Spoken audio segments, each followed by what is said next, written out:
চাঁদপুর ১ আসনের দানের শীষের মনোনীত প্রার্থী জনাব ডক্টর আ.ন.ম এহসানুল হক মিলন ভাই আজ উজানি পীর সাহেব হুজুরের কবর জিয়ারতের জন্য আগমন করেছেন। ওনার সাথে আগমন করেছেন কচুয়া উপজেলার চাঁদপুর ১ আসনের সকল বিএনপি অঙ্গ সংগঠনের নেতৃবৃন্দ।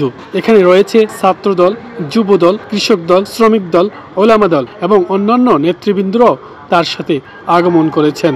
তো তিনি প্রথমে উজানি মাদ্রাসার গেইটে নেমে উজানি মাদ্রাসার মোহতামেম সাহেব জনাব মাহবুব এলাহি সাহেবের সাথে সৌজন্য সাক্ষাৎ করেন এবং কুশল বিনিময় করেন। তারপরে তিনি হাঁটি হাঁটি পা করে উজানির মরহুম কারি ইব্রাহিম সাহেব ও মুবারক করিম পীর সাহেব হুজুরের কবরের দিকে অগ্রসর হন।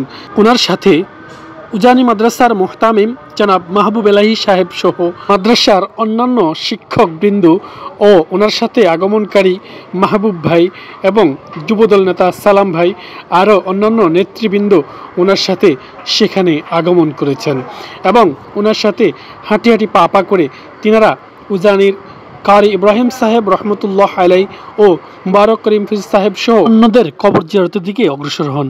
উপস্থিত সকলেই তার প্রিয় অভিভাবককে পেয়ে সবাই আনন্দিত এবং হাসি মাখা মুখে তার সাথে কুশল বিনিময় করেন এবং কুশল বিনিময় শেষে সবশেষে ওনারা কবর জিয়ারতের সবাই দাঁড়িয়ে যান এবং কবর জিয়ারত করেন।